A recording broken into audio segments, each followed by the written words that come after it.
Tapos na ang panpapanggap, Selena. Si Bianca ang tunay na asawa sa puso ko at ikaw. Isang pansamantalang anino ka lang. 8 buwang buntis, basang-basa sa ulan at itinapon na parang basura sa kalsada. Ang hindi alam ni Nico Aragon, ang babaeng minaliit niya ay ang nag-iisang tagapagmana ng Villamor Holdings. Sino ang luluhod sa huli? Sino ang iiyak ng dugo kapag ang katotohanan ay lumabas na? Abangan ang kwento ng pag-ibig, pagkakanulo at ang matamis na pagbabalik ng isang reyna. Itapon mo na ang lahat ng gamit mo.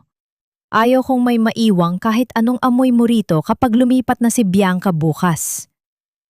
Ang boses ni Nico ay malamig pa sa hanging dala ng paparating na bagyo sa labas. Walang bakas ng pag-aalinlangan, walang bahid ng awa.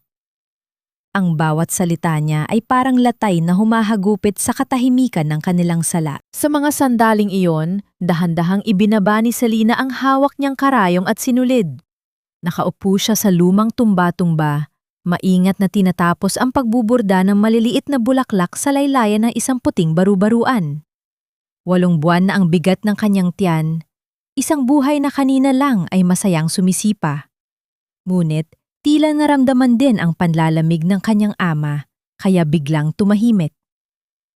Ang bawat tahi ni Selena ay puno ng pangarap para sa anak na malapit ng isilang. Ngunit sa isang iglap, ang bawat hibla ng pag-asang iyon ay tila naputol. Dahan-dahang nag-angat ng tingin si Selena. Ang kanyang mga kamay na kanina ay matyagang nagbuburda, na yon ay nagsimulang manginig. Isang patak ng dugo ang lumitaw sa kanyang daliri nang matusok siya ng karayom sa gulat.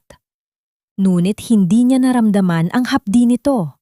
Mas matindi ang hapdi na nagmumula sa lalaking nakatayo sa kanyang harapan. Ang lalaking pinagkatiwalaan niya ng kanyang buhay at lihim. Nico, ano ibig mong sabihin? 8 buwan na ang tiyan ko. Malapit na tayong maging pamilya. Ang pabulong na sagot ni Selena. Ang kanyang boses ay tila isang marupok na kristal na anumang oras ay mawawasak. Isang mapait na tawa ang kumawala sa mga labi ni Nico. Humakbang siya palapit at dinuro ang asawa. Pamilya? Selena, huwag kang magbulag-bulagan.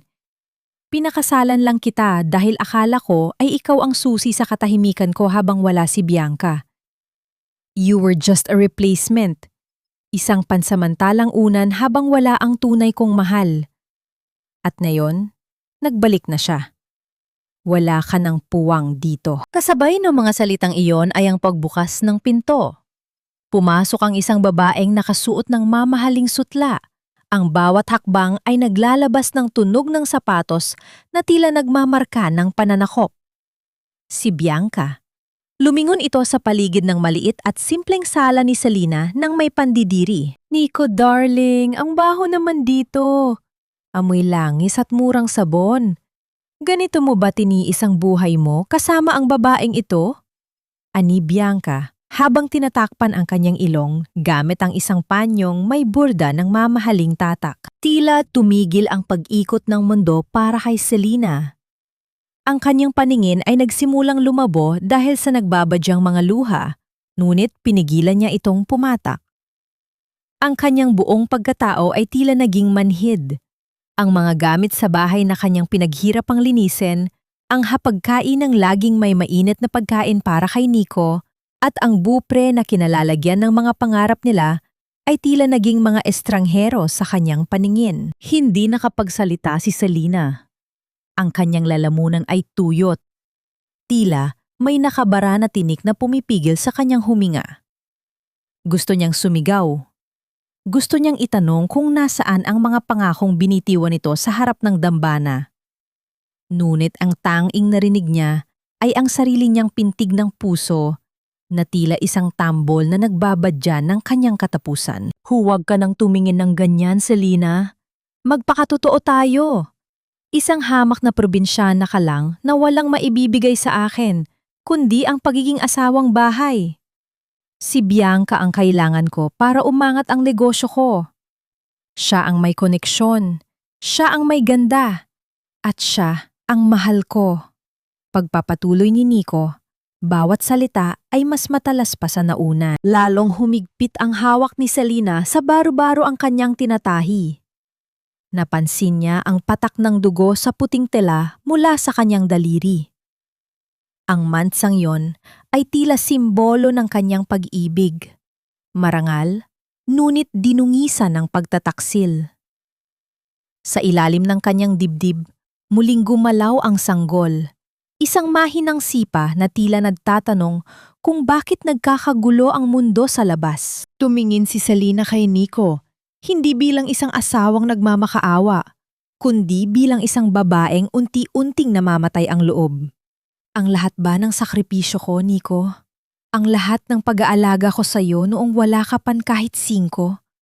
Lahat ba yun ay pagkukunwari lang para sa'yo?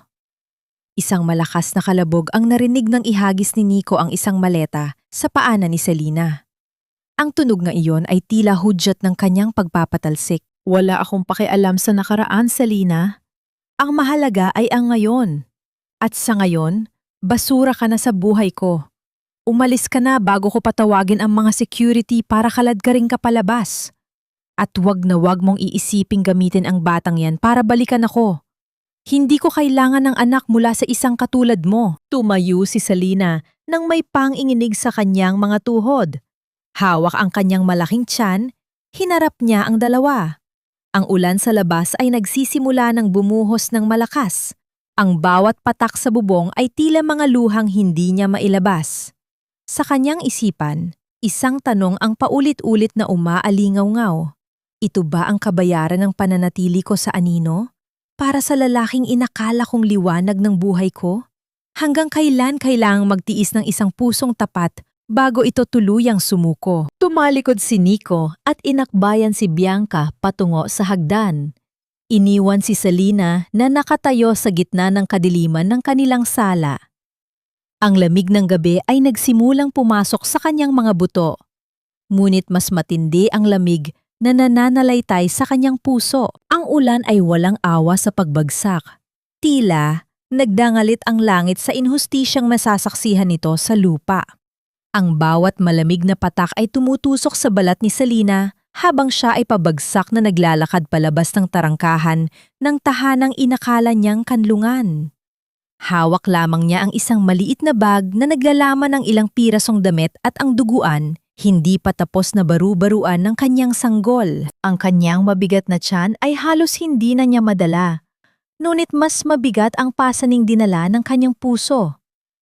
Sa bawat paghakbang, naririnig niya ang mapang-aping tawa ni Bianca mula sa bintana ng ikalawang palapag at ang huling binitiwan na salita ng kanyang binan na si Doña Consuelo, na kanina lang ay masayang nakipag-toast ng wine kasama ang kabit ng kanyang anak. Isang pabigat! Mabuti nga at nakita rin ni Nico ang halaga ni Bianca. Walang puwang ang isang pulubi sa pamilya Aragon. Ang mga salitang iyon ng matanda ay patuloy na sumusugat sa kanyang isipan. Mas masakit pa sa sugat na sanhi ng pagkakadapa niya kanina sa basang semento. Nanginginig ang buong katawan ni Selena, ang kanyang damit ay basang-basa na.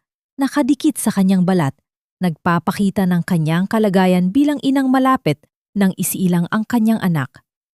Niyakap niya ang kanyang sarili, pilit na pinoprotektahan ang buong tao mula sa matinding lamig. Wala siyang pupuntahan, walang pamilyang malalapitan dahil tinalikuran niya ang lahat para sa lalaking nagtapon sa kanya. Sa gitna ng kanyang pan-iisa, isang alaala ang sumagi sa kanyang isipan.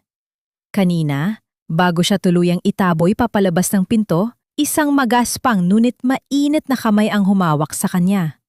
Si Yaya Loring, ang matandang kasambahay na matagal nang nagsisilbi sa mga Aragon. Mabilis at palihim nitong isiningit sa palad niya ang isang nakatiklop na tuwalya na may loob na ilang barya at mainit na pandesal. Patawad, Senyora Selena. Wala akong magawa.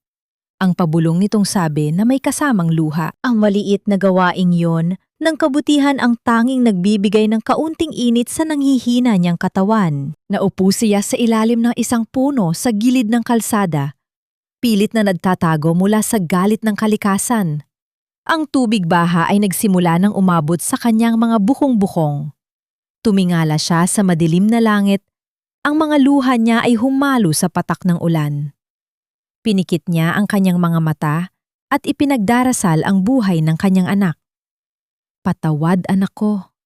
Patawad kung dinala kita sa ganitong kalagayan. Bulong niya sa sarili. Bawat pantig ay may kasamang hikbi.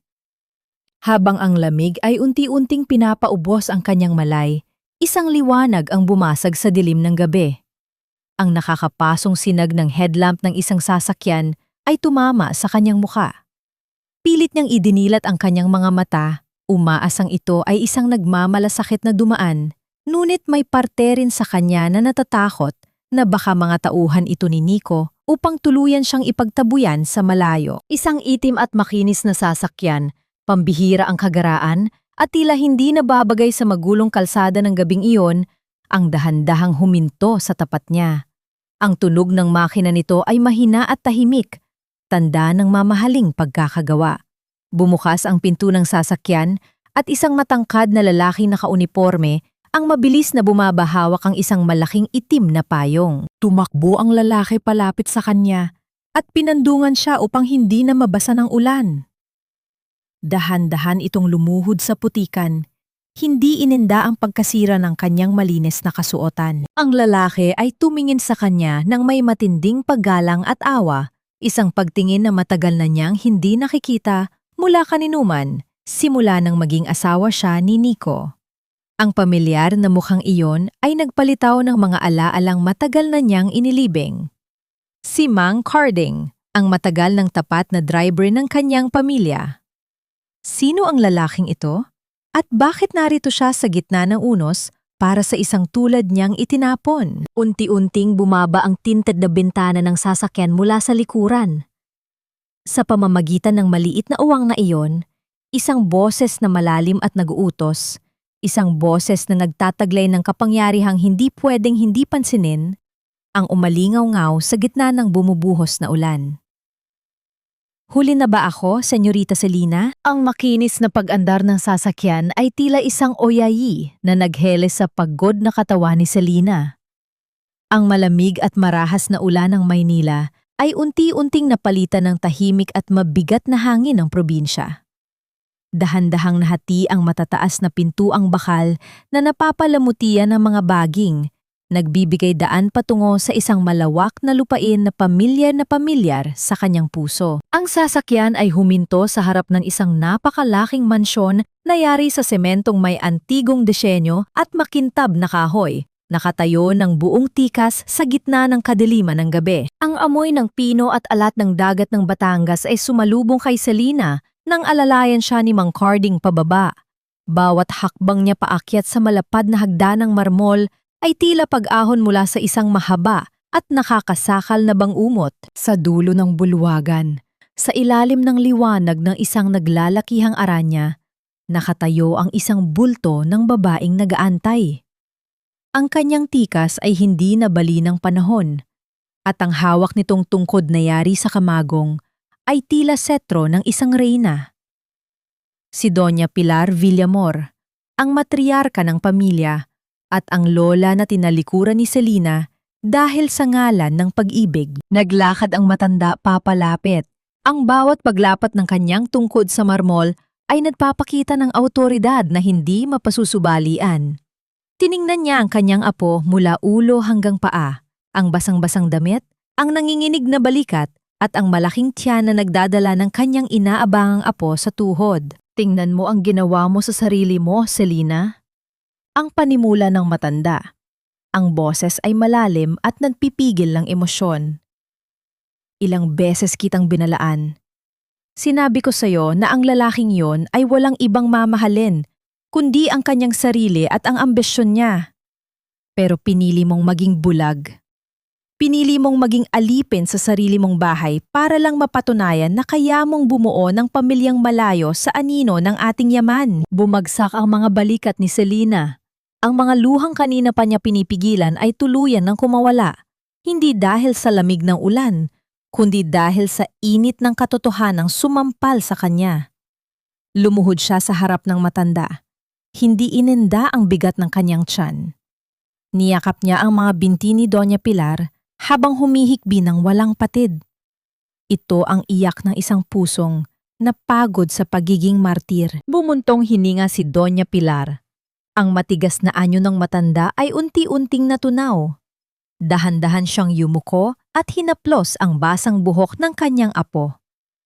Ang kanyang mga kamay na sanay humawak ng mga kontrata ng bilyon-bilyong negosyo ay naging kamay ng isang inang nag-aaruga.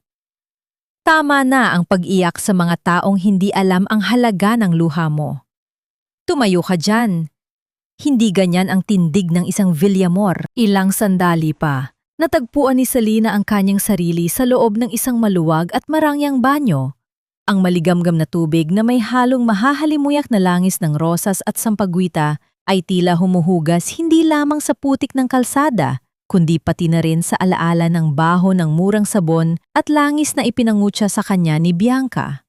Matapos maligo, isinuot niya ang isang malambot na bestidang, yari sa dalisay na sutla, isang telang matagal na niyang hindi nararamdaman sa kanyang balat. Naupo siya sa harap ng isang malaking salamin na may gintong kuwadro. Sa likuran niya, tahimik na lumapit si Doña Pilar dala ang isang suklay na yari sa tortoiseshell. Dahan-dahan at maingat na sinuklay ng matanda ang mahaba at itim na buhok ni Selena. Walang salitang namagitan sa kanilang dalawa, ngunit sa bawat hagod ng suklay, naramdaman ni Selena ang tahimik na pagpapasa ng lakas mula sa kanyang lola patungo sa kanya. Ang imahe nilang dalawa sa salamin ay larawan ng dalawang henerasyon ng mga babaeng dumaan sa sakit, ngunit piniling bumangon. Tinitigan ni Selena ang kanyang sariling mga mata sa salamin. Isang katanungan ang naglalaro sa kanyang isipan, isang misteryong siya lang ang nakakaalam ng sagot. Bakit nga ba siya nagpakababa?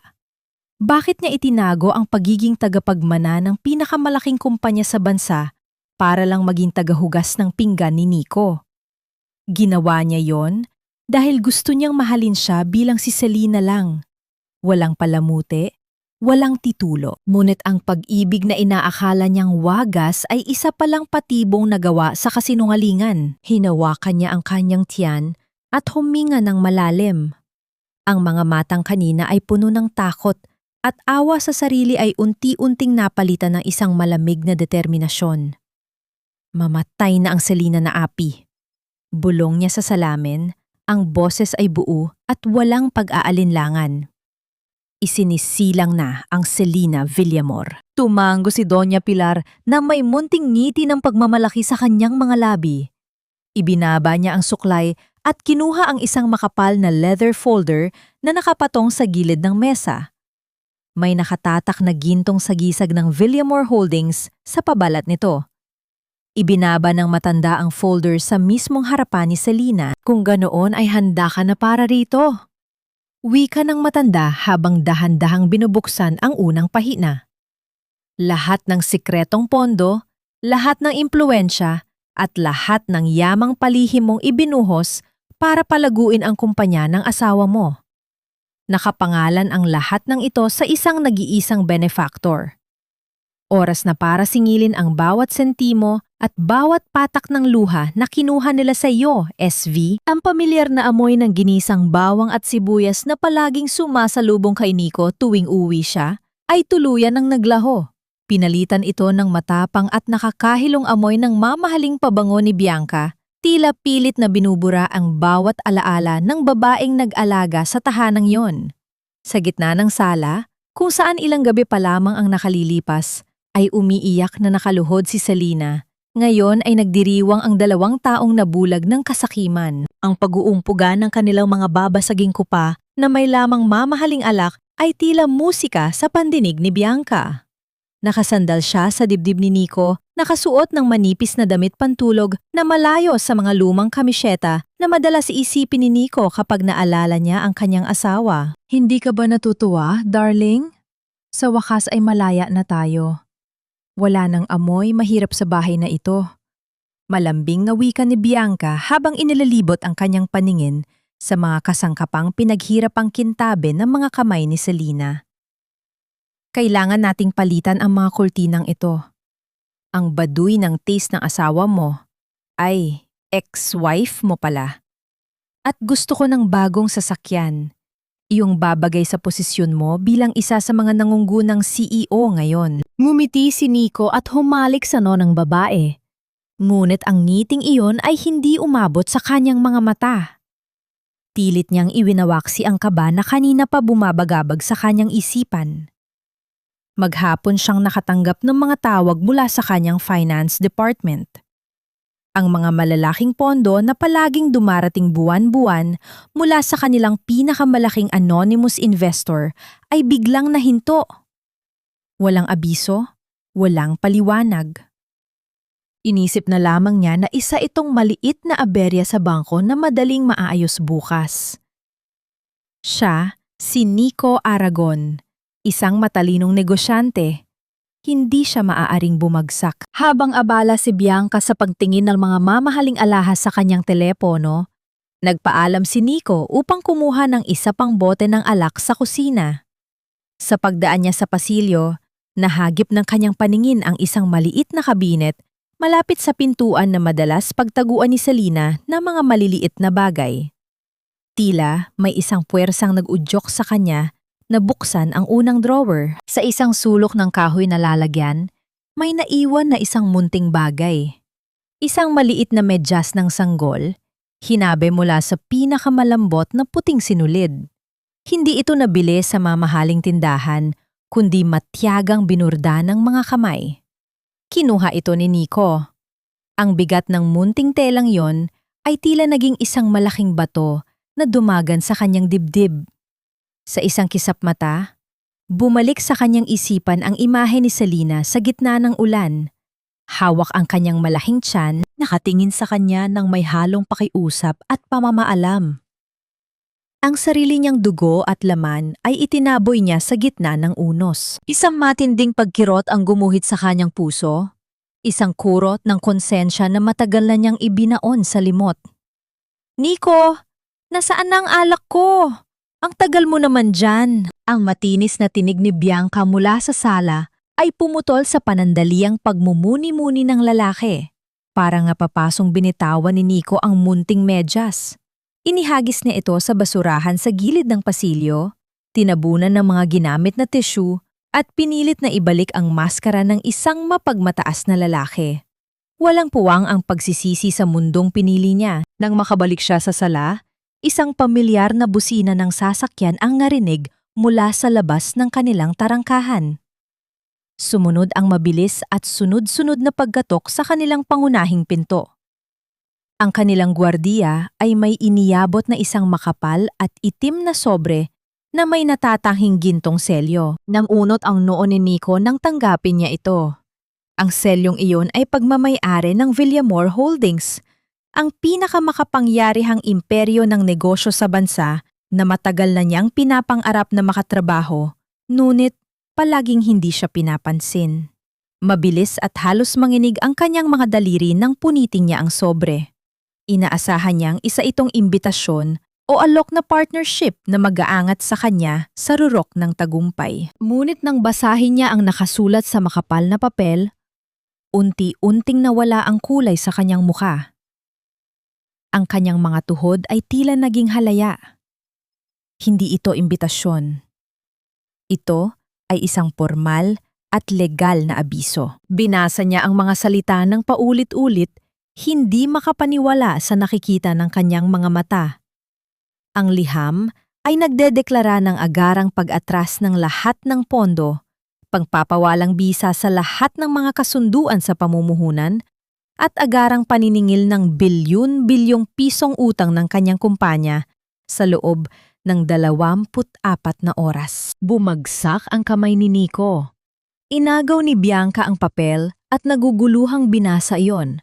Ngunit ang atensyon ni Nico ay nakapako sa pinakaibaba ng pahina.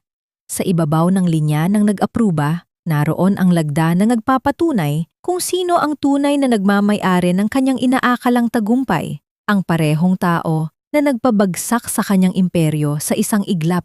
Ang lahat ng malalaking proyekto, lahat ng yamang ipinagmamalaki niya ay pag-aari at pinutol ng isang misteryosong pangalan na nakatago sa likod ng 2 malaking titik.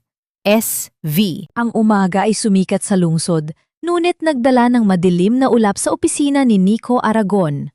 Ang mga telepono ay hindi magkamayaw sa pag-iingay. Mga tawag mula sa mga nagpapanik na board of directors at mga supplier na nagbabanta ng demanda. Nakaupo si Nico sa kanyang mamahaling silyang katad, hawak ang nananakit na ulo habang tinititigan ang mga namumulang numero sa screen ng kanyang computer.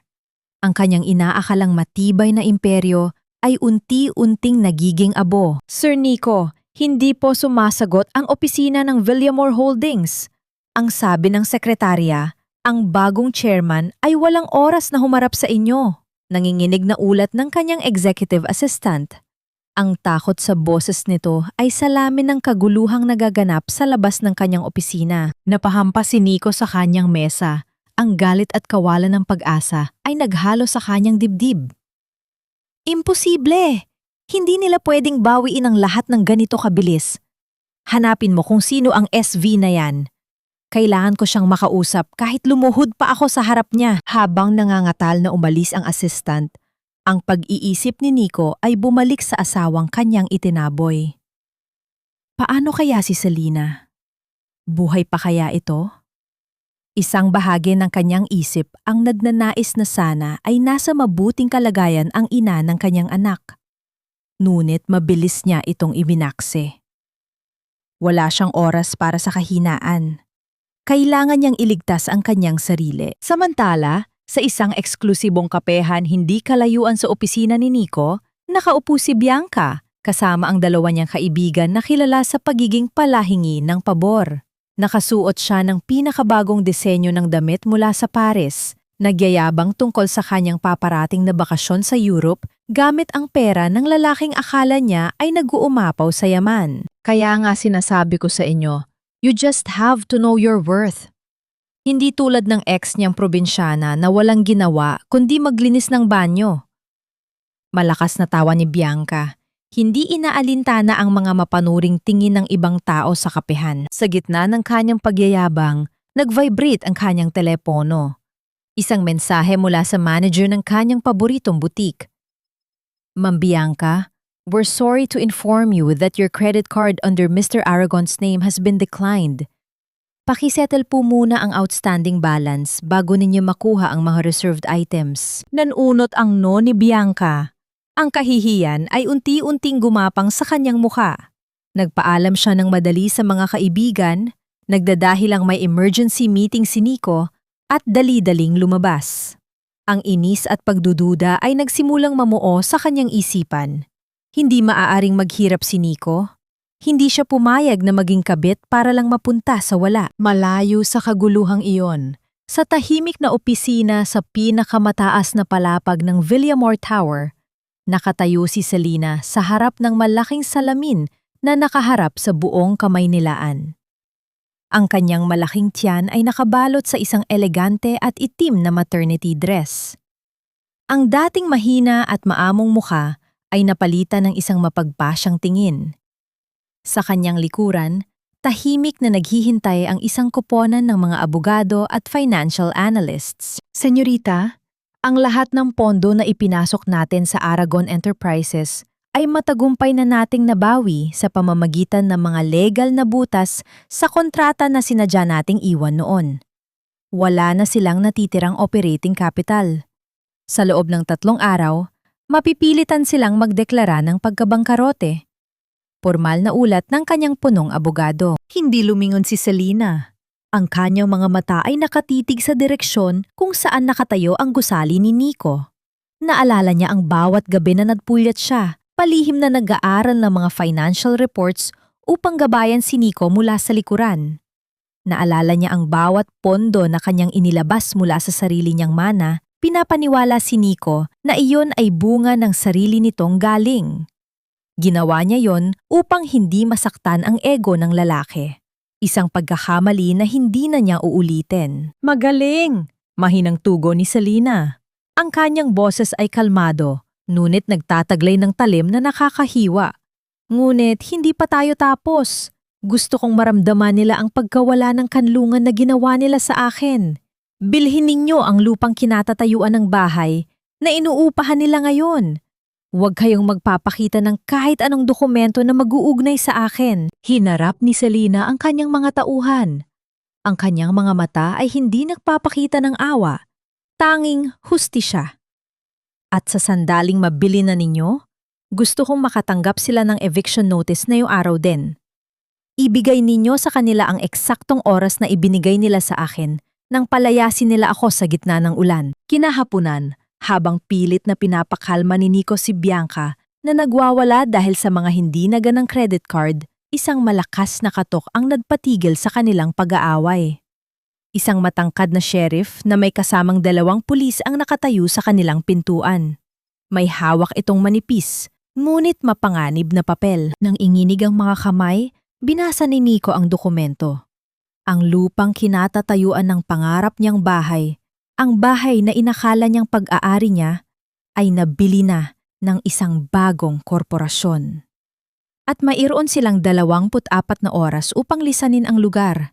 Dahil kung hindi, ay puwersahan silang itatapon sa labas. Ang maskara ng pagiging isang magaling na negosyante ni Nico ay tuluyan ng gumuho. Ang kanyang mga mata ay nanlaki sa gulat at takot. Ang bawat tagumpay na inakala niyang kanya ay unti-unting binabawi ng isang taong hindi niya makita. Ang taong yon, na nakatago sa likod ng inisyal na SV, ay unti-unting nilulunod siya sa sarili niyang kasakiman. Kasalanan mo ito, Nico. Kung hindi mo pinaalis ang malas na babaeng yon, hindi sana tayo nagkakagulo ng ganito. Ang matinis na boses ni Doña Consuelo ay umalingaw-ngaw sa gitna ng sala na puno na ngayon ng mga nakabukas na karton at mga gamit na nagkalat. Ang kanyang mga mamahaling alahas ay tila hindi na kumikinang sa ilalim ng malamig na liwanag ng hapon.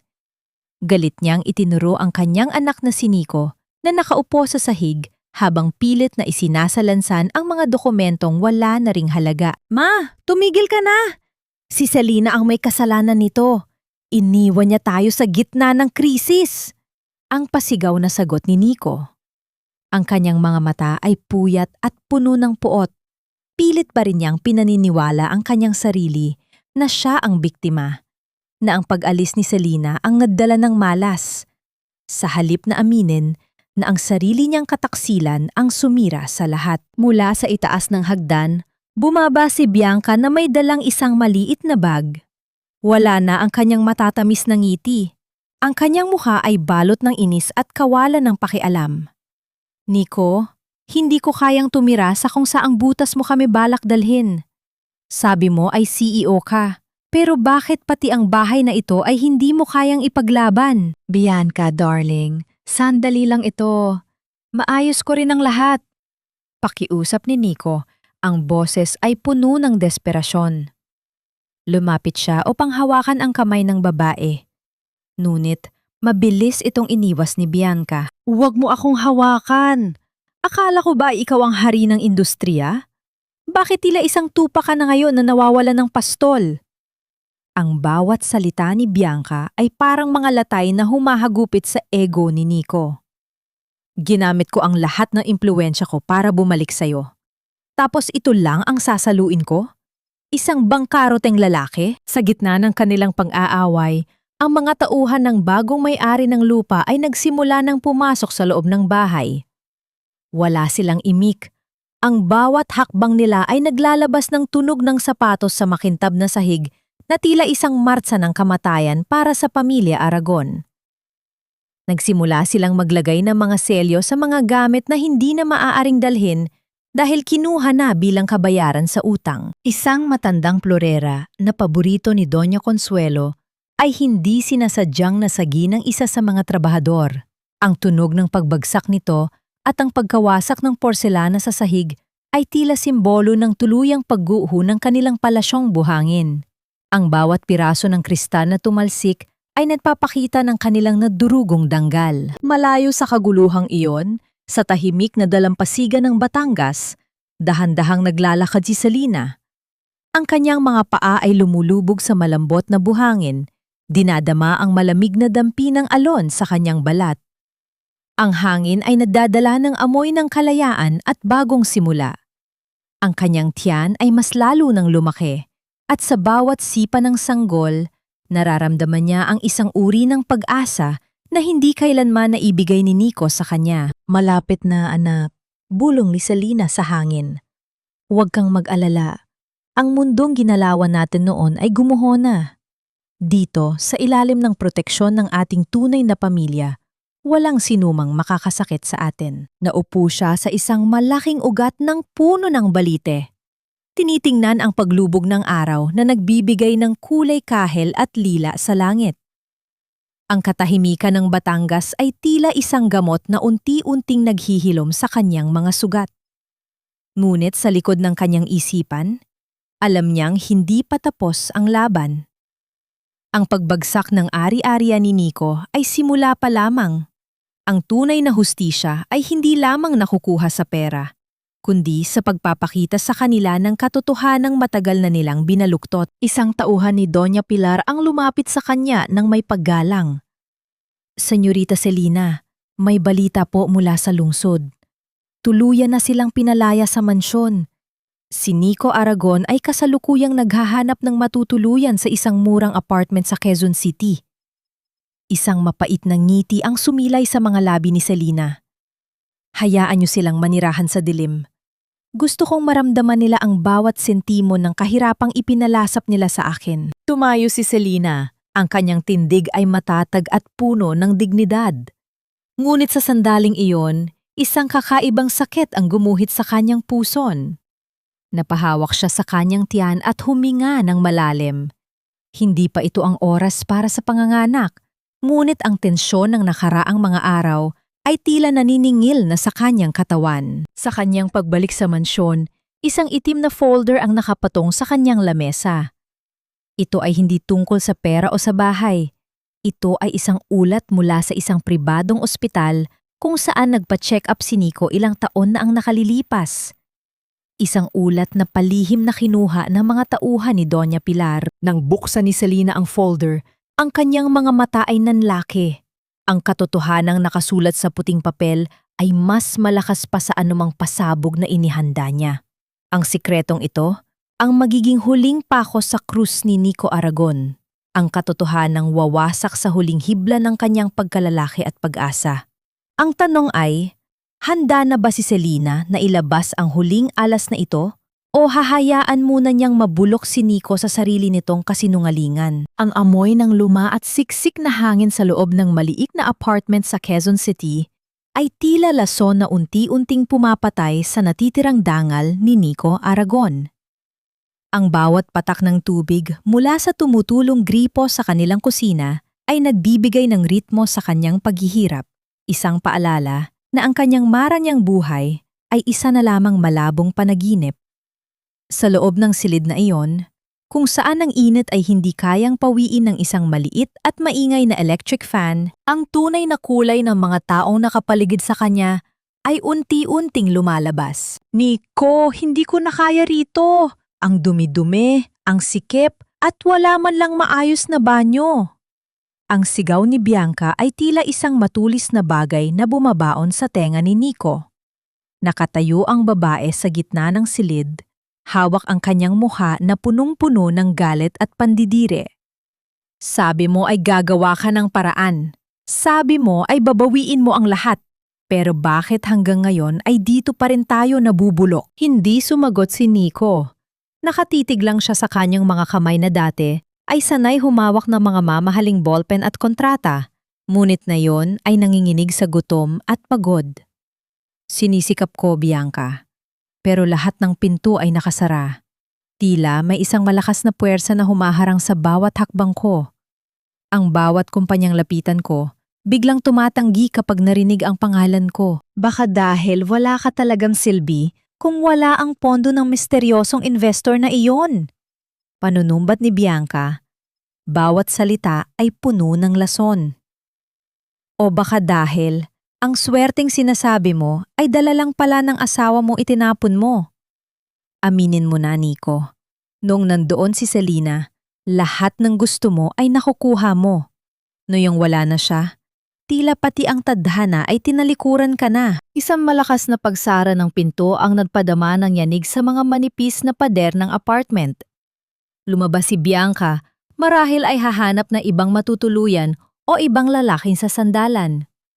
Naiwan si Nico sa gitna ng katahimikan kasama ang kanyang ina na si Doña Consuelo na wala ring ginawa kundi umiyak at magreklamo tungkol sa kanyang mga nawalang alahas. Samantala sa Batangas, ang gabi ay payapa at puno ng liwanag mula sa buwan. Nakaupo si Selena sa kanyang silid. Hawak ang folder na naglalaman ng katotohanang matagal nang itinago ni Nico sa kanya. Binasa niya ang bawat technical na salita sa ulat ng doktor. Isang kondisyon na tinatawag na azoospermia, isang malubhang uri ng kawalan ng kakayahang magkaanak. Ayon sa ulat, nalaman na ito ni Nico bago pa man sila ikasal. Isang mapait na tawa ang kumawala sa mga labi ni Selena. Naalala niya ang bawat gabi na umiiyak siya dahil pakiramdam niya ay may kulang sa kanya bilang babae dahil hindi sila agad biniyayaan ng anak.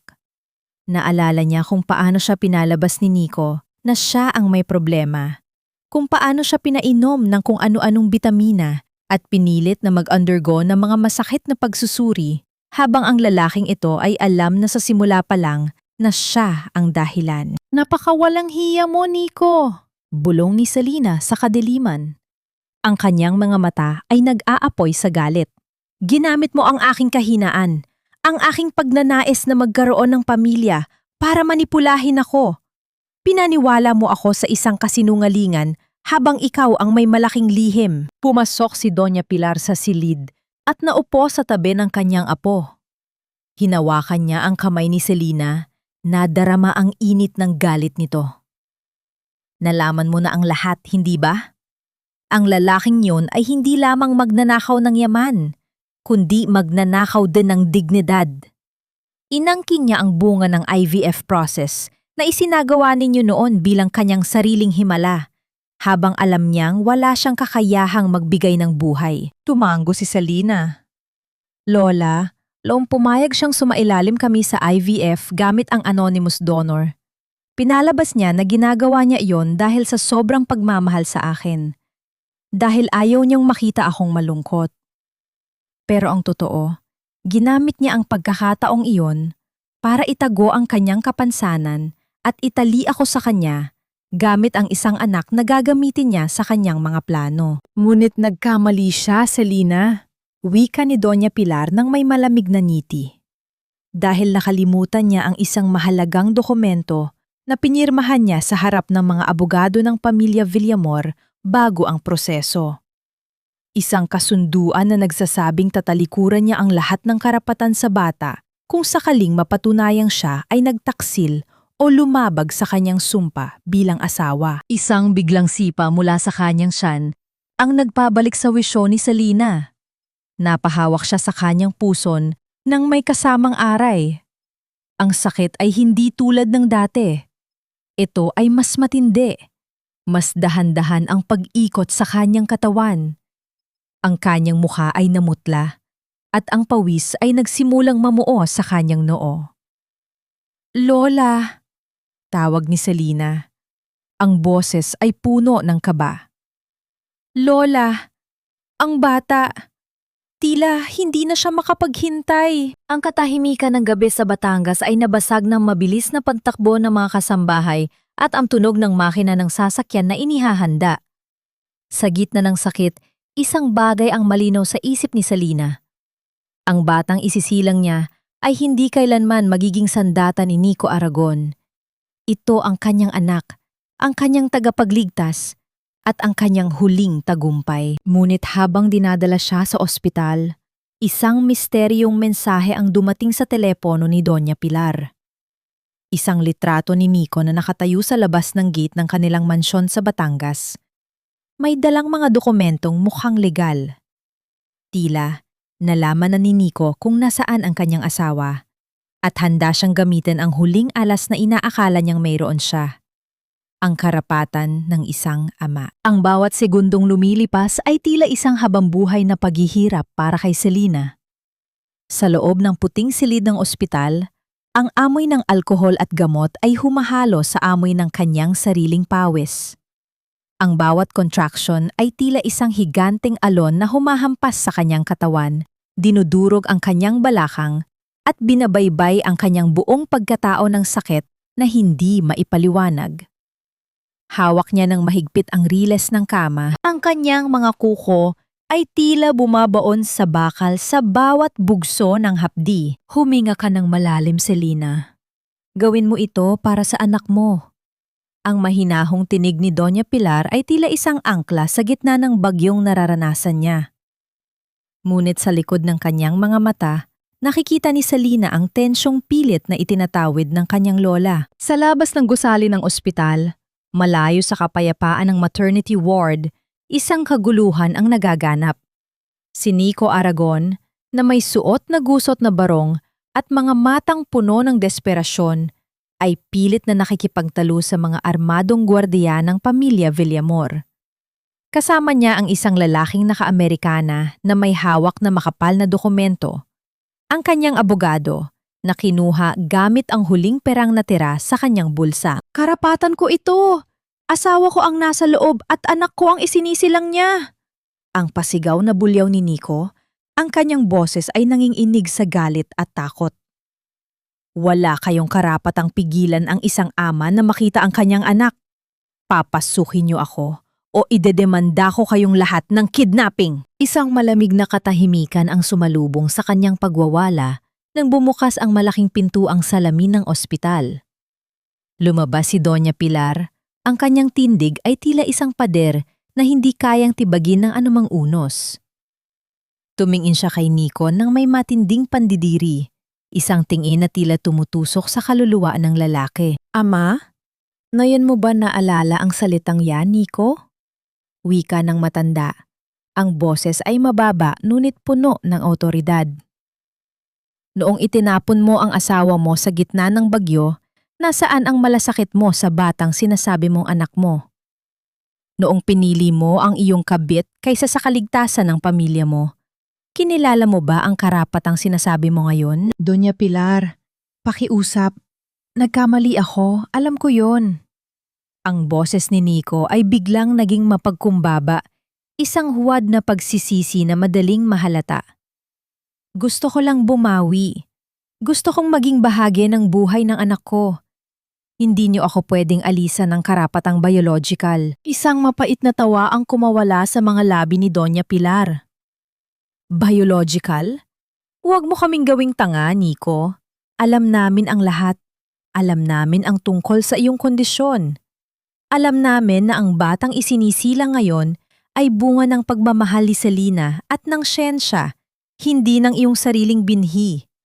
Ang tanging koneksyon mo sa batang ito ay ang pirma mo sa isang kasunduang tinalikuran mo na nangsaktan mo ang aking apo. Nanlaki ang mga mata ni Nico. Ang kanyang mukha ay nawala ng kulay. Paano niyo nalaman? Wala kang maitatago sa mga Villamor. Tugon ng matanda. Ngayon, umalis ka na bago ko patawagin ang mga pulis para kaladkarin ka sa kulungan dahil sa panggugulo. Ang batang yan ay hindi kailanman magiging sandata mo para makuha ang yaman namin. Habang nangyayari ang sagupaan sa labas, sa loob ng delivery room, ang sitwasyon ay naging kritikal. Ang tibok ng puso ng sanggol ay nagsimulang bumagal sa monitor. Ang mga nurse ay mabilis na nagkikilos. Ang tunog ng kanilang mga sapatos sa sahig ay nagpapabilis ng kaba sa dibdib ni Selina.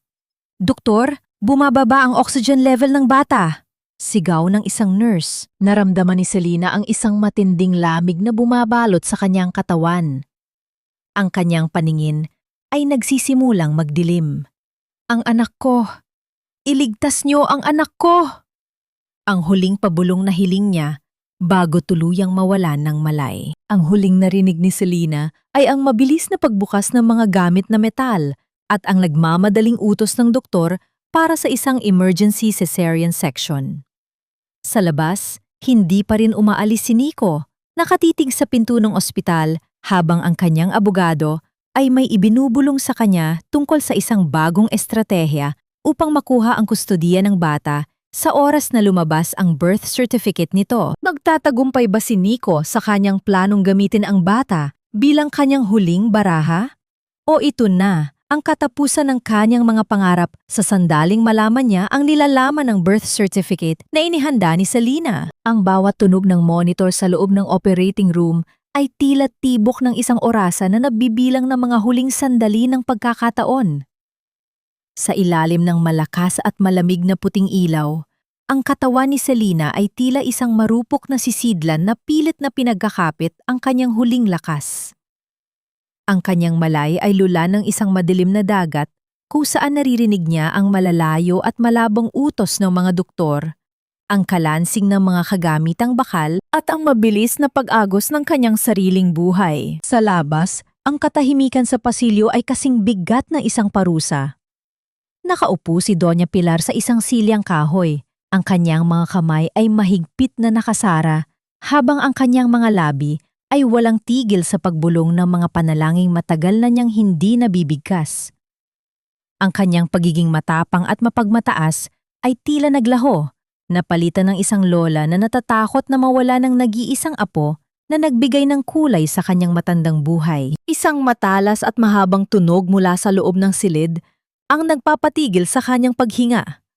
Ang ritmo ng makina ay naging isang diretso at nakakatakot na guhit. Tila tumigil ang pag-ikot ng mundo. Ngunit sa gitna ng katahimikang iyon, isang bagong tunog ang pumunit sa hangin. Isang malakas, matapang, at buhay na tinig ng isang sanggol. Ang tinig na iyon ay hindi lamang isang iyak. Ito ay isang kanta ng tagumpay. Ito ay ang unang hininga ng isang bagong pag-asa. Dahan-dahang bumukas ang pinto ng operating room. Lumabas ang pangunahing doktor. Tinatanggal ang kanyang maskara habang may bakas ng pagod, ngunit may kasamang munting ngiti.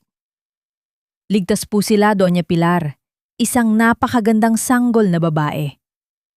Nakahinga ng malalim ang matanda, ang kanyang mga mata ay napuno ng luha na kanyang pinahid ng mabilis. Salamat sa Diyos. Ngunit ang kapayapaang yon ay pansamantala lamang. Sa kabilang dulo ng pasilyo, naroon pa rin si Nico, na tila isang buitre na nag-aabang sa kanyang biktima. Nang marinig niya ang balita, ang kanyang mukha ay nagliwanag hindi dahil sa saya ng pagiging ama, kundi dahil sa pagkakataong kanyang nakikita. Lumingon siya sa kanyang abogado, si Attorney Ramos, na may katusuhan sa mga mata. Narinig mo yon? Buhay ang bata. Ihanda mo na ang lahat ng kailangan natin. Utos ni Nico sa pabulong na paraan. Sa sandaling ilabas ang birth certificate, siguraduhin mong nakasulat doon ang pangalang Aragon. Gagamitin natin ang batas ng kustodya. Hindi nila pwedeng itago ang anak ko sa akin. Huwag kayong mag-alala, Mr. Aragon. Sagot ng abogado habang inaayos ang kanyang salamin. Mayroon tayong witness na magpapatunay na kayo ang kinikilalang asawa sa buong panahon ng pagbubuntis. Kahit pa may kondisyon kayo sa kalusugan, ang batas ay madalas na pabor sa legal na asawa pagdating sa birth registration. Sa oras na mapirmahan iyon, hawak na natin ang leeg ng mga Villamor. Makalipas ang ilang oras, dahan-dahang nagkamalay si Selena sa loob ng kanyang private room. Ang puting kisame ay dahan-dahang nalinaw sa kanyang paningin. Ang sakit sa kanyang katawan ay nandoon pa rin. Ngunit tila naging balewala na ilapit sa kanya ang isang maliit na bundle ng puting kumot. Nang makita niya ang mukha ng kanyang anak, ang maliliit na daliri, ang mapupulang pisingi at ang buhok na kasing itim ng gabi. Naramdaman ni Selena ang isang uri ng pag-ibig na bumura sa lahat ng sakit at poot sa kanyang puso. Hinawakan niya ang munting kamay ng sanggol at sa unang pagkakataon, ang bata ay dahan-dahang dumilat, tila kinikilala ang boses ng kanyang ina. Amihan, bulong ni Selena, ang boses ay puno ng pagmamahal. Amihan Villamor, yan ang pangalan mo. Ikaw ang hangin na nagdala ng lamig sa gitna ng init ng aking buhay. Bumukas ang pinto at pumasok ang isang hospital administrator, may dalang mga papel para sa registration. Senyorita, kailangan na po nating punan ang impormasyon para sa birth certificate ng bata. Sa likuran ng administrator, Tila anino na sumunod si Nico at ang kanyang abogado pilit na pumapasok sa loob ng silid sa kabila ng pagharang ng mga nurse. Huwag kang magkakamaling iwan ng bakante ang pangalan ng ama, Selina. Sigaw ni Nico mula sa pintuan. Ang kanyang mukha ay puno ng nagbabantang ngiti. Nandito ang abogado ko. Sa oras na tanggihan mo ang karapatan ko, didiretso kami sa korte para bawiin ang bata.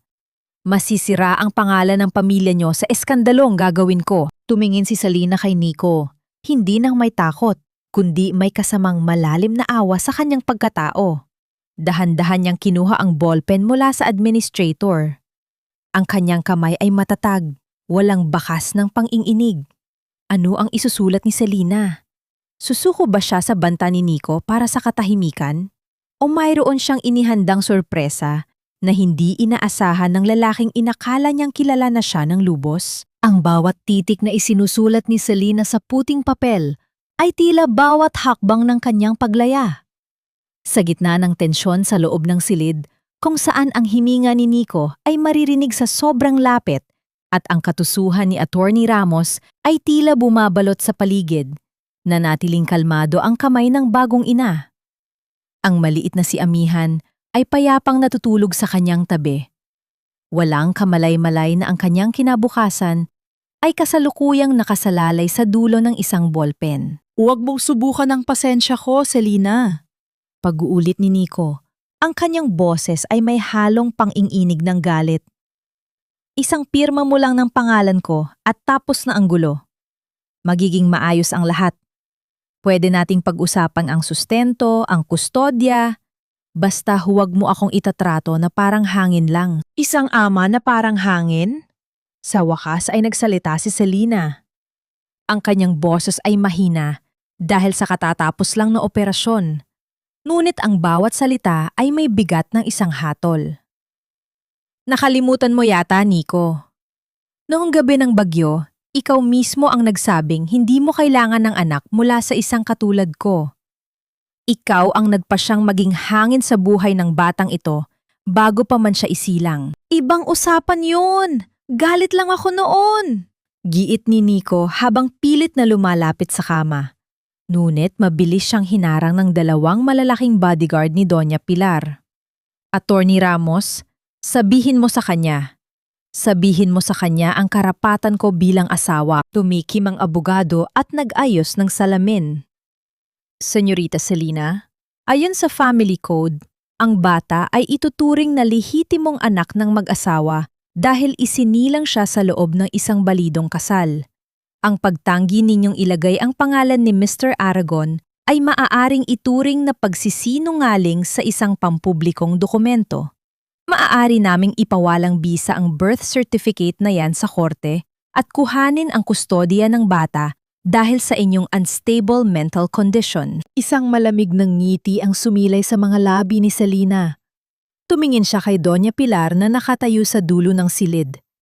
Tumango ang matanda at iniabot sa kanya ang isang manipis ngunit makinis na asul na folder. Attorney Ramos, mukhang hindi ka sapat na nabayaran ni Nico para magsaliksik ng mabuti. Wika ni Selina habang binubuksan ang folder. Nakalimutan niyo yata na bago kami sumailalim sa proseso ng IVF, 2 taon na ang nakalilipas, nagkaroon kami ng isang kasunduan sa ilalim ng pangangasiwa ng Villamor Legal Team. Inilabas ni Selina ang isang dokumentong may pirma ni Nico at may selyo ng notaryo. Dito sa Affidavit of Consent and Waiver of Parental Rights, nakasaad na dahil ang proseso ay gagamit ng anonymous donor at hindi ang binhi ni Nico Aragon, tinatalikuran niya ang anumang biological claim sa bata. At higit sa lahat, mayroong clause dito sa sandaling mapatunayan ang kanyang marital infidelity o pagtataksil, ang kanyang legal na pagkilala bilang ama ay automatikong mawawalan ng bisa. Ang mukha ni Nico ay tila na ding abo. Ang kanyang mga labi ay napaawang ngunit walang salitang lumabas. Tumingin siya sa kanyang abogado, ngunit maging si Attorney Ramos ay napaatras nang makita ang dokumento. Hindi totoo yan. Pinilit niyo lang akong pirmahan yan noon. Sigaw ni Nico, Ang kanyang desperasyon ay umaapaw na. Pumirma ka dahil kailangan mo ang pera ng mga Villamor para iligtas ang kumpanya mo, Nico. Pinirmahan mo ang iyong karapatan kapalit ng iyong ambisyon. Dugtong ni Doña Pilar nang may pinal na tono. Ngayon, ang katotohanang baog ka ay hindi na lamang isang lihim sa pagitan nating tatlo. Kasama ang dokumentong ito, ang medical records mo ay isusumite rin namin sa korte bilang suporta sa birth certificate ni Amihan. Dahan-dahang itinuon ni Selena ang ballpen sa bahagi ng father's information. Sa harap ng nanlilisik na mga mata ni Nico, isinulat ni Selena ang dalawang salitang tuluyang nagputol sa ugnayan nila. Not applicable. Isang malakas na hikbi ng galit ang kumawala kay Nico. Gusto niyang sumugod, gusto niyang wasakin ang papel. Ngunit wala siyang lakas laban sa katotohanan na nakasulat sa bawat dokumento. Siya ay isang estranggero na ngayon sa kanyang sariling pamilya. Umalis ka na, Nico. Mahinang utos ni Selena habang hinahaplos ang pisnii ng natutulog na si Amihan. Wala ka ng yaman, wala ka ng kumpanya, at ngayon, wala ka na ring anak. Yan ang halaga ng bawat patak ng ulan na tiniis ko noong gabing itinapon mo ako. Nang kalad ka rin palabas ng mga gwardiya si Nico, ang kanyang mga sigaw ay unti-unting humina sa pasilyo ng ospital. Ang katahimikan ay muling bumalik sa silid ni Selena. Tumingin siya sa kanyang lola at sa unang pagkakataon, ang kanyang mga mata ay hindi na naghahanap ng paghihigante, kundi ng kapayapaan. Ngunit sa labas ng ospital, habang naglalakad si Nico na tila isang ligaw na kaluluwa, isang pamilyar na sasakyan ang huminto sa kanyang harapan. Bumaba si Bianca, ngunit hindi upang damayan siya. May hawak itong maleta at may kasamang isang lalaking mas matanda at halatang mayaman. Tapos la tayo, Nico. Bungad ni Bianca nang may pandidiri. Sabi ko sa'yo, ayaw ko sa talunan. Sa sandaling yon, ang huling bahagi ng mundo ni Nico Aragon ay tuluyang gumuho. Ngunit sa likod ng kanyang isipan, isang madilim na plano ang nagsisimulang mabuo. Kung hindi niya makuha ang bata ng legal, kukunin niya ito sa paraang masakit para kay Selena. Isang huling pagtatangka na maaaring magdulot ng mas malaking trahedya. Hindi mo ako pwedeng iwan ng ganito, Bianca. Binigay ko ang lahat sa iyo. Itinapon ko ang asawa at anak ko para sa iyo. Ang sigaw ni Nico ay tila isang desperadong pagsamo ng isang taong nalulunod. Ngunit ang hanging gabi sa labas ng ospital ay tila walang pakialam sa kanyang paghihirap. Nakatayo siya sa harap ng isang makintab at bagong sasakyan, pilit na hinahawakan ang pintuan nito habang ang kanyang mga mata ay naniningkit sa luhang hindi makalabas dahil sa matinding kahihiyan. Sa loob ng sasakyan, isang matandang lalaki na may suot na mamahaling salamin ang nakatingin sa kanya nang may halong libak. Sa tabi nito, si Bianca ay abala sa pag-aayos ng kanyang buhok sa salamin. Tila, ang lalaking nasa labas ay isang istorbo lamang sa kanyang magandang gabi. Itinapon mo sila dahil sa sarili mong ambisyon, Nico. Huwag mo akong isama sa drama mo. Malamig na tugon ni Bianca bago tuluyang isara ang bintana ng sasakyan. Ang tunog ng paglapat ng pintuan at ang marahang pag-andar ng makina ay tila ang huling kabanata ng kanyang maranyang buhay na tuluyan ng isinara. Naiwan si Nico sa gitna ng kalsada. Ang kanyang barong ay marumi na at ang kanyang sapatos ay punong-puno ng alikabok. Sa bawat paghakbang niya pabalik sa kanyang maliit na apartment, nararamdaman niya ang mga mapanuring tingin ng mga taong nakakakilala sa kanya bilang dating makapangyarihang CEO ng Aragon Enterprises. Ngayon, siya ay isa na lamang anino ng kanyang nakaraan. Nang makarating siya sa apartment, sinalubong siya ng isang tanawing mas masakit pa sa kanyang pagkatalo. Si Doña Consuelo ay nakaupo sa isang lumang silya. Hawak ang kanyang huling pares ng hikaw na perlas. Ang kanyang mga mata ay namumungto sa kaiiyak. Ang silid ay puno ng amoy ng luma at siksik na hangin. Malayo sa bango ng kanilang dating mansyon. Nico, Wala na tayong pambayad sa kuryente. Pinuto na rin ng tubig. Ang boses ng kanyang ina ay puno ng panunumbat. Bakit hinayaan mong mangyari ito sa atin? Bakit hindi mo nakuha ang bata? Ang batang iyon ang tanging paraan para mabuhay tayo ng marangal muli. Hindi niyo ba naintindihan, Ma? Wala akong karapatan. Ginawa akong zero ni Selena. Ang pasigaw na sagot ni Miko habang pilit na sinusuntok ang kanyang sariling palad. Binura niya ako sa buhay niya na parang isang pagkakamali lang sa papel. Samantala, sa loob ng pinakamarangyang suite ng ospital, ang katahimikan ay tila isang malambot na kumot na bumabalot kay Selena. Nakaupo siya sa kanyang kama. Ang maliit na si Amihan ay nakahilig sa kanyang dibdib, dinadama ang init ng balat ng kanyang ina.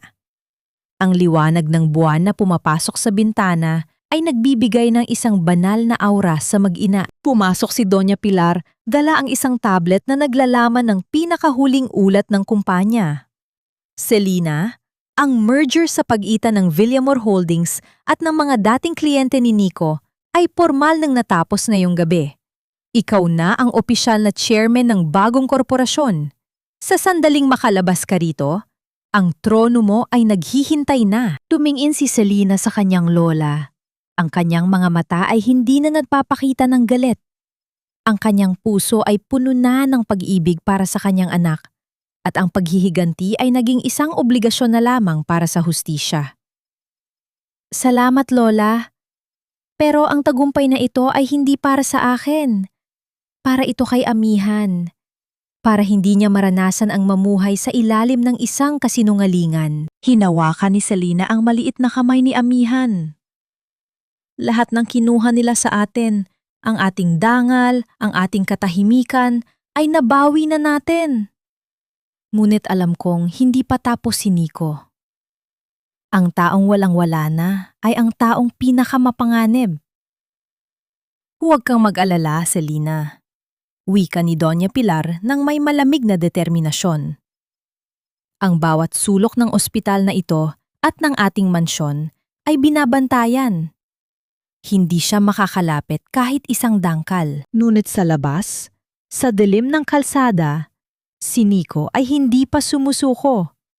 Nakaupo siya sa isang tabi, pinapanood ang bawat sasakyang lumalabas at pumapasok sa ospital. Ang kanyang mga mata ay nanlilisik sa isang kakaibang uri ng pagkabaliw.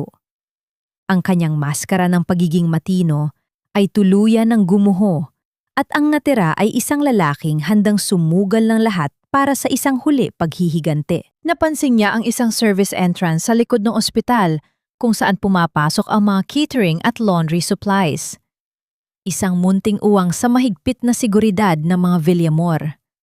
Isang ideya ang dahan-dahang gumapang sa kanyang isipan, isang ideyang magdadala ng kanyang huling pagkakataon na mabawi ang inaakala niyang kanya, kahit pa mga hulugan ito ng isang krimen na hindi na niya mapagsisihan. Ang katahimikan ng gabi ay nabasag ng tunog ng isang sirena sa malayo.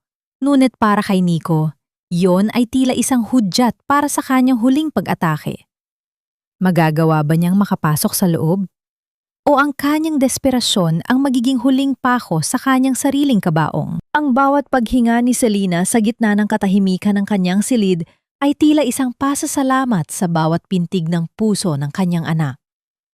Sa loob ng ospital na pag-aari na ngayon ng kanyang pamilya, ang bawat gamit at bawat tauhan ay tila isang malakas na pader na nagbibigay sa kanya ng seguridad. Ngunit sa kabila ng karangyaan at proteksyon, may isang munting tinik ng kaba na hindi maalis sa kanyang dibdib. Isang pakiramdam na tila may isang anino na pilit na sumisilip sa kanyang maliit na paraiso. Tiningnan ni Selena ang kanyang hintuturo. Mayroon pa ring munting marka doon, isang tuyong sugat mula sa pagkatusok niya ng karayom noong gabing itinapon siya ni Nico. Ang munting pilat na iyon ay naging simbolo ng kanyang pagbabago. Mula sa isang babaeng bulag sa pag-ibig, tungo sa isang inang handang pumatay at mamatay para sa kanyang anak. Matulog ka na, Amihan.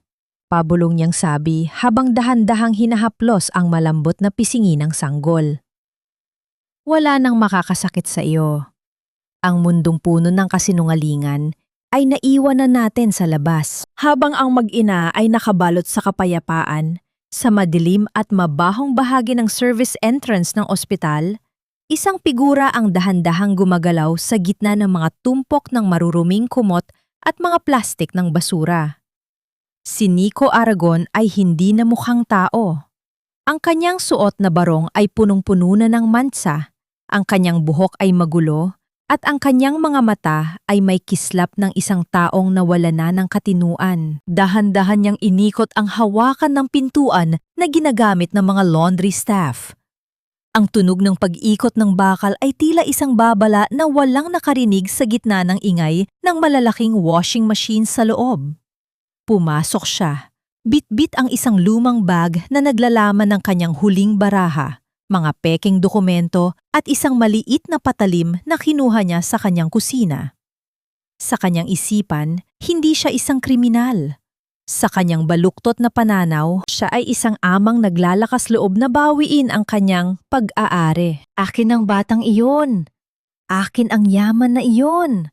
Bulong ni Nico sa kanyang sarili habang tinatahak ang pasilyong amoy chlorine. Ang bawat hakbang niya ay maingat, pilit na iniiwasan ang mga surveillance camera na alam niyang nakakalat sa paligid. Sa kabilang bahagi ng ospital, pumasok si Doña Pilar sa silid ni Selina dala ang isang mainit na sabaw ng malunggay. Napansin ng matanda ang pananahimik ng kanyang apo. Selina, anak, kailangan mong kumain. Huwag mong hayaang kainin ka ng takot. Ang seguridad natin ay higit pa sa sapat. Lola, nararamdaman ko siya.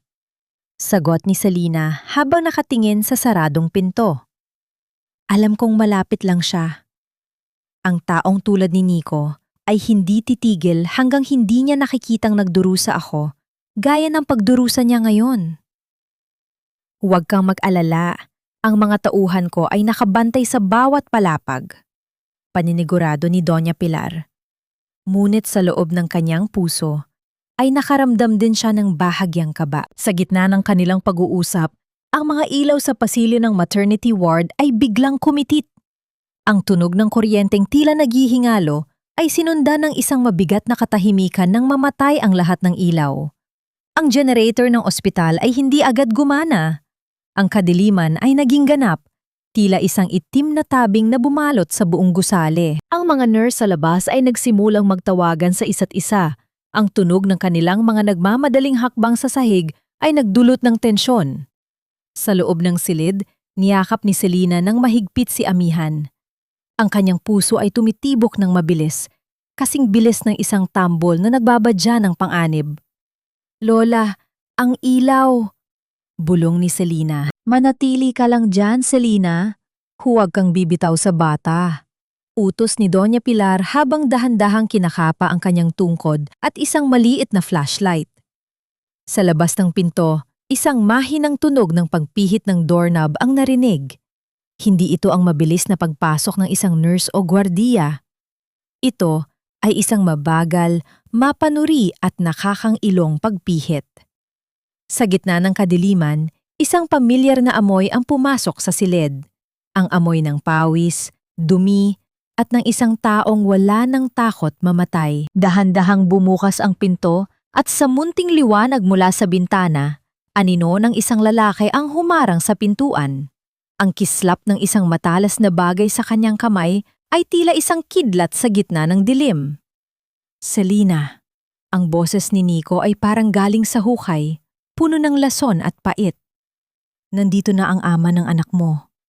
Oras na para ibigay mo sa akin ang nararapat sa akin. Ang lamig ng gabi ay tila pumasok sa loob ng silid, dinala ang amoy ng basang lupa at ang mansa ng isang naghihingalong dangal. Sa gitna ng kadiliman, ang kislap ng patalim sa kamay ni Nico ay tila isang munting bituin na nagbabadya ng kamatayan. Ang kanyang paghinga ay mabigat, mabilis, at puno ng takot. Isang takot na pilit niyang ikinukubli sa likod ng kanyang marahas na anyo. Huwag kang sisigaw, Selina. Pabulong na banta ni Nico. Ngunit ang kanyang boses ay nanginginig.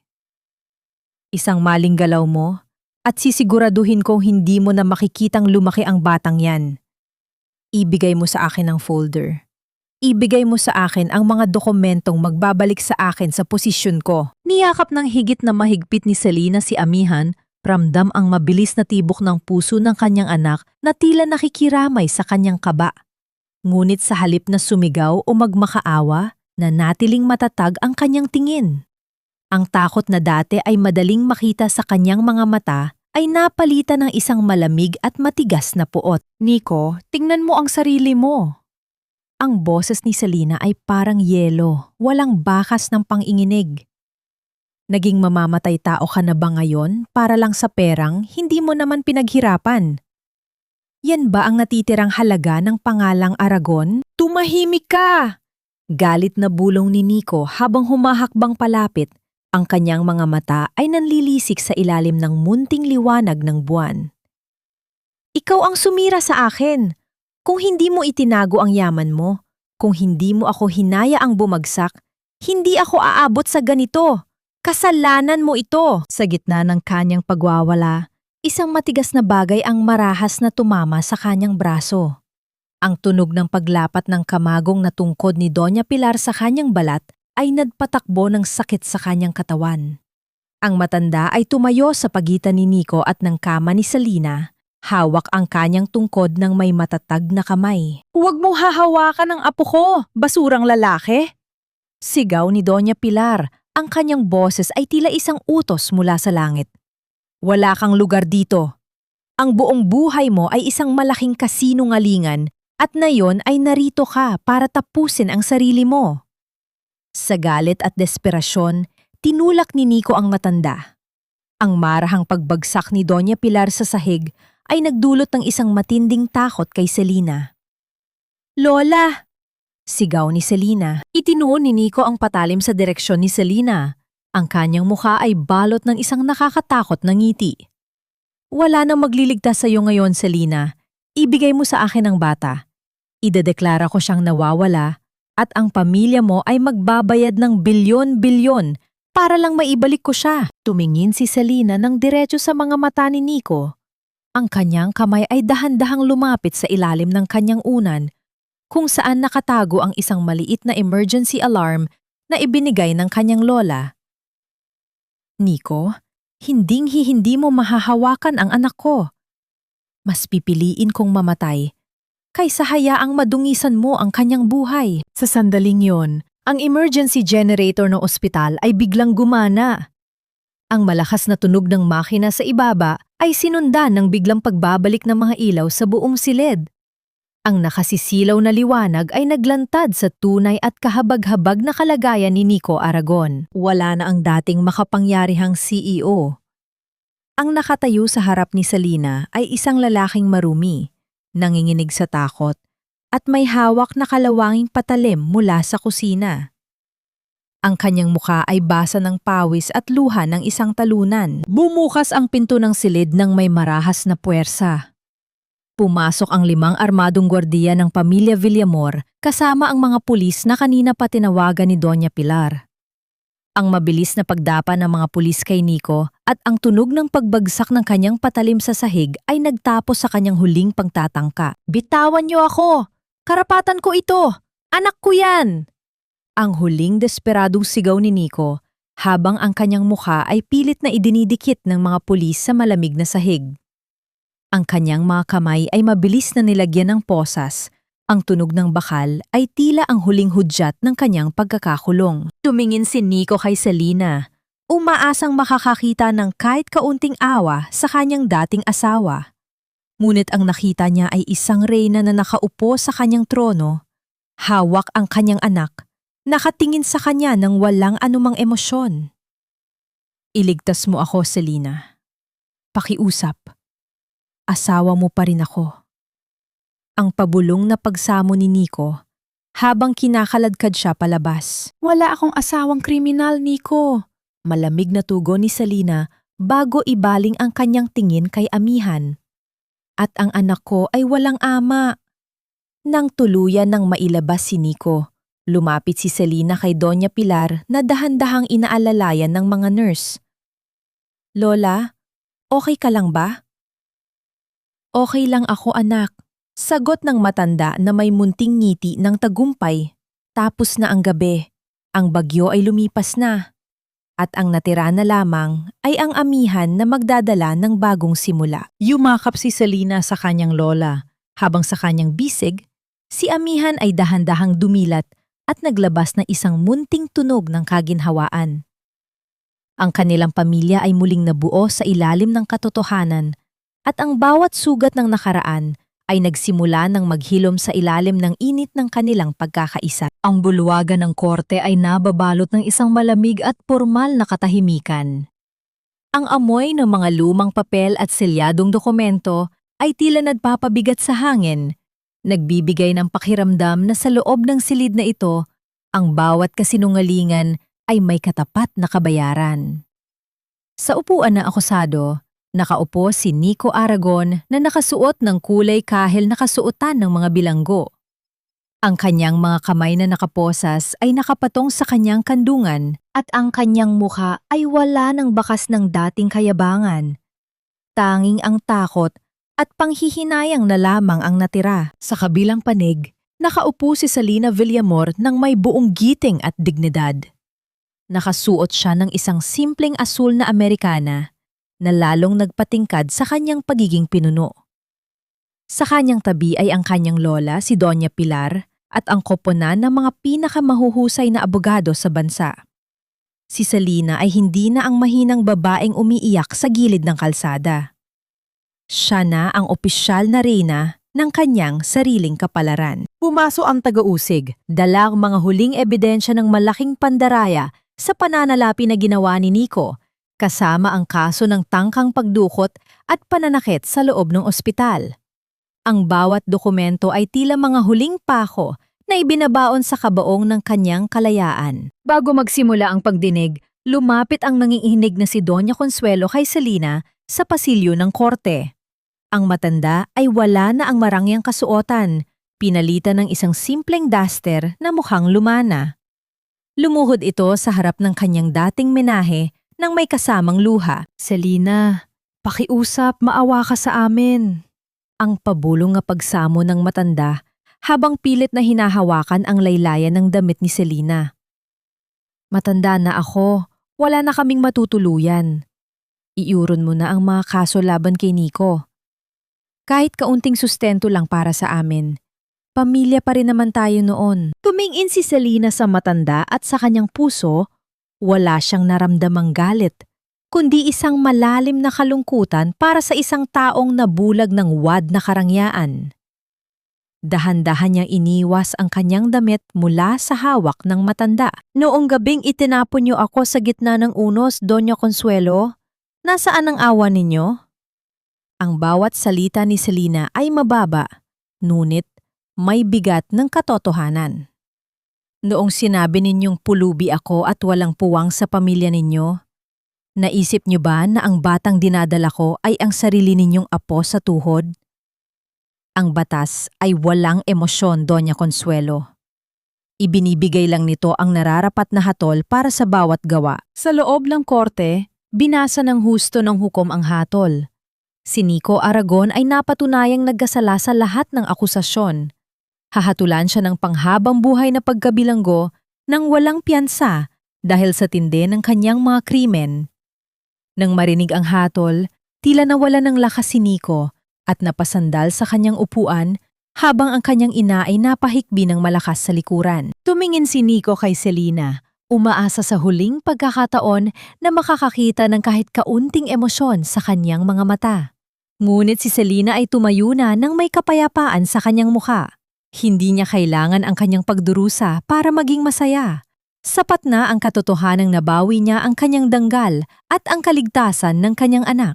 Samantala, sa isang malayong bahagi ng lungsod, si Bianca ay nakatayo sa labas ng isang maliit na pawn shop, pilit na ibinebenta ang kanyang huling mamahaling bag para sa kaunting barya. Ang matandang lalaking kanyang sinandalan ay nalaman ang kanyang mga nakaraang pakikipagkunsaba kay Nico at itinapon din siya sa kalsada nang walang dala. Ang kanyang ganda ay nading mabilis na kumupas sa ilalim ng bigat ng kanyang sariling kasakiman. Siya ay naging isang anino na lamang sa mga eskinita ng Maynila walang kaibigan, walang yaman, at walang patutunguhan. Pagkatapos ng pagdinig, lumabas si Selina ng korte kasama si Doña Pilar. Ang araw ay sumisikat ng may kakaibang liwanag, tila binabati ang kanyang opisyal na tagumpay. Isang mamahaling sasakyan ang naghihintay sa kanila upang dalhin sila pabalik sa kapayapaan ng Batangas. Sa loob ng sasakyan, kinuha ni Selina ang kanyang telepono at tiningnan ang larawan ni Amihan na ipinadala ng kanyang yaya. Ang bata ay malusog, nakangiti, at may mga matang puno ng pag-asa. Tapos na, Lola. Bulong ni Selina habang sumasandal sa balikat ni Doña Pilar.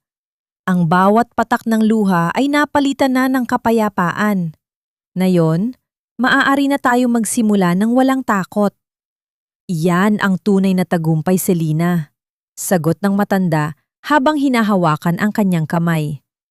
Ang tagumpay na hindi nagmumula sa pagkawawasak ng iba, kundi sa pagkakabuo ng sarili mong pagkatao. Ang hangin ng Amihan ngayong hapon sa Batangas ay may dalang kakaibang init at bango ng mga bulaklak ng dapo na nakasabit sa mga puno ng mangga. Ang tunog ng mga alon na dahan-dahang humahalik sa pampang ay tila isang malambot na awitin na nagpapasalamat sa paglipas ng bagyo.